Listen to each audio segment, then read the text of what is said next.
5 साल बाद कश्मीर के एक शख्स ने अपने घर की खिड़कियां खोली। खिड़कियां खोलने की इजाजत जो है उस शख्स को नहीं दी गई थी। और किसने उस शख्स को इजाजत नहीं दी कि वो अपने ही घर की खिड़कियां नहीं खोल सकता है?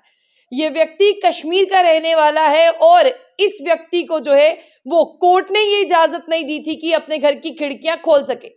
बहुत से लोग ऐसे होंगे जिनका डिस्प्यूट जो है वो अपने पड़ोसियों के साथ चल रहा होगा, यानी साथ में रहने वाले घर को हम अक्सर कहते हैं कि हमारे पड़ोसियों का घर है। लेकिन बहुत सी ऐसी लड़ाइयां हैं पड़ोसी पड़ोसियों की जो पहुंच जाती हैं कोर्ट में। तो बिल्कुल आपको बता दें कि 2 घर जो है वो कोर्ट चले गए। उनमें से एक घर को इंसाफ मिल गया और तब सिविल कोर्ट ने ये कह दिया एक शख्स को कि तुम अपने घर की खिड़कियां जो है वो नहीं खोल सकते। साल 2018 में ये मामला पेश आया था, जिसमें एक शख्स को ये कहा गया था जब वो कंस्ट्रक्शन कर रहा था कि आधी खिड़कियां जो वो बना चुका था, ना तो तुम अपनी खिड़कियां खोल सकते हो बनी हुई और ना ही तुम बाकी की खिड़कियां बना सकते हो। लेकिन साल 2023 में उस शख्स को कोर्ट की तरफ से जस्टिस मिला और उसे कोर्ट ने कह दिया कि कश्मीर के बड़गाम का रहने वाला ये शख्स, और उसे कह दिया कि जाओ तुम अपने घर की खिड़कियां जो है वो खोलो।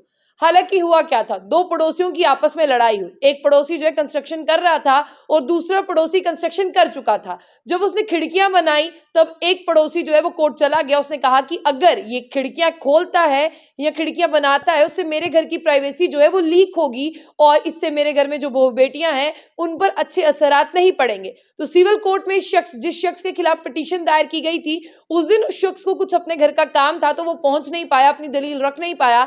तो सिविल कोर्ट ने ये डिसीजन सुना दिया जो पिटीशन लेकर गया था, हाँ भाई जो दूसरा शख्स है वो अपने घर की खिड़कियां ना तो बना पाएगा ना ही खोल पाएगा। आपको बता दें कि फिर वो शख्स जो है पहुंचा हाई कोर्ट। उसने हाई कोर्ट का दरवाजा खटखटाया, जानी जम्मू कश्मीर और लद्दाख हाई कोर्ट का दरवाजा खटखटाया और वहां से साल 2023 में उस शख्स को इंसाफ मिला।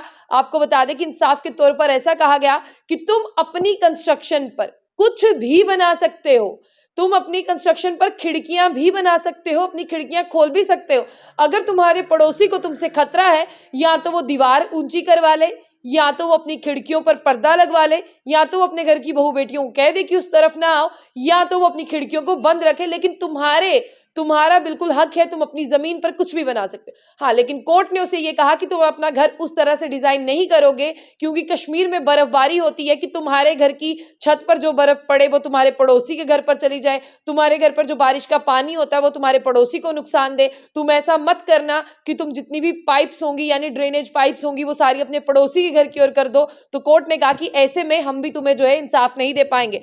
फिर उसने ये कहा कि बिल्कुल, जब सिविल कोर्ट ने मुझे इसी तरह का डिसीजन सुनाया था, मैंने तो अपने पड़ोसी को पहले ही कहा था कि रजामंदी में तो मैं ये सारी चीजें नहीं करूंगा, बस तुम मुझे अपने घर की खिड़कियां खोलने दो, क्योंकि जब तुम मुझे अपनी घर की खिड़कियां बनाने नहीं दे रहे, खोलने नहीं दे रहे, तो वेंटिलेशन का काफी ज्यादा प्रॉब्लम हो रहा है। लेकिन आपको बता दें ये जो जस्टिस अतुल श्रीधर थे उन्होंने जो है इस केस को सुना और इस केस में जो सिविल कोर्ट की पिटीशन थी, जो जजमेंट दी गई थी, उसे खारिज करते हुए दूसरे पड़ोसी को इंसाफ दिया। लेकिन खबर क्या है कि 5 साल बाद कश्मीर के बड़गाम के रहने वाले एक शख्स ने अपने घर की खिड़कियां खोली, जिसके लिए उसने 5 साल तक इंतजार किया, यानी अपनी ही जमीन पर अपने ही घर पर बनी हुई खिड़कियां खोलने का इख्तियार जो है सिविल कोर्ट ने उससे ले लिया था। लेकिन जम्मू कश्मीर और लद्दाख हाई कोर्ट ने यही उसका हक जो है उसे दे दिया कि वो अपनी प्रॉपर्टी पर खिड़कियां खोल भी सकता है और बना भी सकता है।